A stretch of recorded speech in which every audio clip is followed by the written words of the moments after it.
Sanki iki yabancı olduk biz seninle.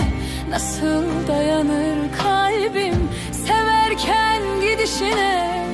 Yeminler etmiştik ayrılmak yok diye. Yoksa hiç sevmedin mi? Ne olur susma söyle.